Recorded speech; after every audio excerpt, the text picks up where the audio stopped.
Hey guys, DC Network here, coming at you with another video.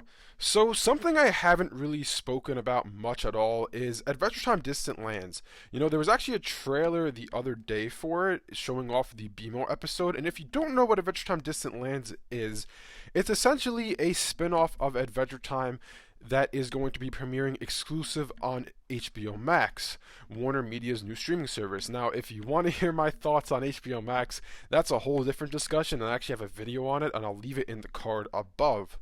But back to Adventure Time, I never really gave my thoughts on Adventure Time Distant Lands when the announcement was made. I wasn't really doing YouTube at the moment, and I never really gave you my thoughts on it, so I'm going to tell you what I think about it now. My initial reaction for seeing the announcement that Adventure Time is coming back for what I'm calling a spin-off or special episodes, because it's not really a continuation of the show, I was like, do we really need to have this happen? Adventure Time finished 2 years ago. Do we really need more? Don't get me wrong, I absolutely love Adventure Time. It is one of my favorite shows on Cartoon Network, especially in the 2010s. But do we really need to see more of it? Adventure Time had its conclusion, it had a finale, the story was over, everything was said and done for the series, so why are we bringing it back for more episodes? Or at least special episodes that are an hour long each? Arguably, in my opinion at least, like I said, I love Adventure Time, but I feel that quality-wise, the beginning of the show, the first few seasons were much better than the mid-seasons or the later seasons. That's just my opinion. I enjoyed those more than the later seasons. But why do we need to see it come back? Why is it that you're deciding to revive a series that had its proper conclusion?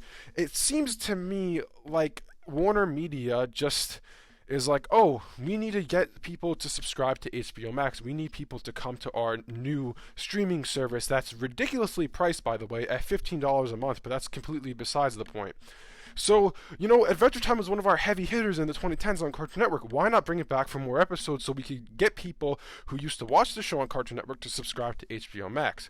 It all seems to be an elaborate cash grab trying to get people to, come through the door and subscribe and just see what HBO Max has to offer. And they're hoping that, with people coming just for Adventure Time, maybe they'll stick around because they like the other content on HBO Max and its ridiculous $15 price point. Anyways, I really, like I said, don't see a point of Adventure Time coming back for more episodes. It just doesn't really make sense to me. On the other hand, if they did something with regular show, like say they did like a regular show spin-off mini-series like 25 years later, like that little comic book they made. There was a short comic book series about regular show 25 years later showing Mordecai and Rigby's kids, Muscle Man's kids, all that good stuff. That would make more sense to me, because that is a sequel series. That makes sense. Adventure Time Distant Lands, it isn't a sequel series. Even it would make more sense to me if you wanted to do Adventure Time with the two characters that were in the finale. I do not remember their names, but I think maybe Jeremy was one of them. I don't know. I don't remember their names, but the two characters in the beginning of the finale for Adventure Time, you can make a spin-off series on those even. I'd be fine with that. But just making more of Adventure Time, making these special episodes, just seems like a giant cash grab, and it just doesn't make much sense to me. I'm gonna check it out, don't get me wrong, I want to see how it is, but it just feels extremely unnecessary, and it's not really something that anybody asked for, especially 2 years after the finale aired. Anyways, let me know what you think and what your feelings are towards Adventure Time Distant Lands in the comments section below. Thanks for watching, and I'll see you guys next time.